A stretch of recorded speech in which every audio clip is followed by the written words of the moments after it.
Hello and welcome. My name is Meepless, they, he, she, and today we're looking at and talking about Numb to This, Memoir of a Mass Shooting by Kindra Neely, published in 2022 by Little Brown and Company, Hachette Book Group. Content notes for school shooting, PTSD, Trump's presidency, attempted suicide, and Islamophobia. As far as the nature of violence goes, it all happens well off the page, and while Goodreads has tagged this as an adult book, My Library and WorldCat have it shelved in the teen section. According to her Patreon, author-artist Kindra Neely describes herself thusly, in the first person. Quote, I primarily focus on comics for middle grade to YA readers, but that doesn't mean older adults can enjoy them too. I think comics are for everyone and can be a wonderful way to communicate and explore difficult topics like mental health, fear, and empathy. End quote. What keywords came to mind reading this book?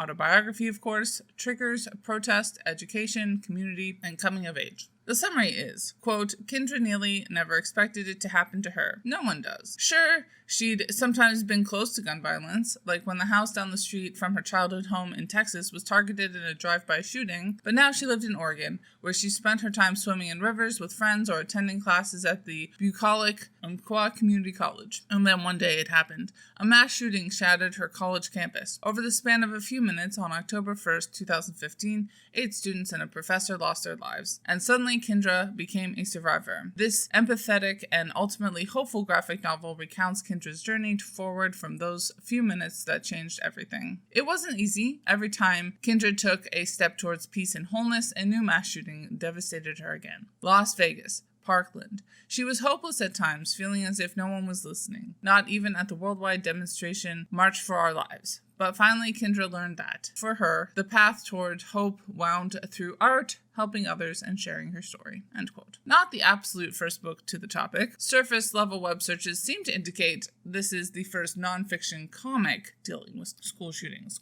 I'm certainly interested to hear if this is not the case. It's certainly the first I've read on the topic, although I'm kind of surprised it's taking this long on both counts. As an outside observer, it sometimes feels a bit overly vague, but I mostly chalk this up to how difficult it must be to write about trauma, so more of an observation than a critique. It is more of a feelings book than a detail-oriented book, and it is particularly not a stats book, which was one of the leading causes of negative reviews. The art overall felt just a smidge rougher than I expected, but not really distractingly so. Overall, a very focused book. There wasn't too much diversity mixed in, although Kindra's highlighting her Muslim roommate's experience after the Trump presidency felt like it fleshed things out a bit. Obviously, a memoir that largely revolves around coming to terms with life with PTSD, which is a disability we don't really go all the way to identify with the wider disability community, which is unfortunate, but Neely's journey is only starting. At the very start, we do see a bit of the intersection of class and disability as she describes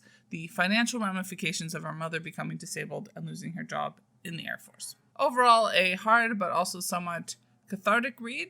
I've only had a brush up with something that people thought was a mass shooting in the moment, but ended up not being one, which is honestly closer than anyone should ever be. 4 stars. Bye y'all, keep reading An Organized and Capitalist Depression. And as always, Literally Graphic is created on land that should be given back to the traditional landholders, which in this case is, to my knowledge, the Mississaugas of the Credit First Nation, non-Anishinaabe people, the Haudenosaunee Confederacy, and the Huron-Wendat Nation.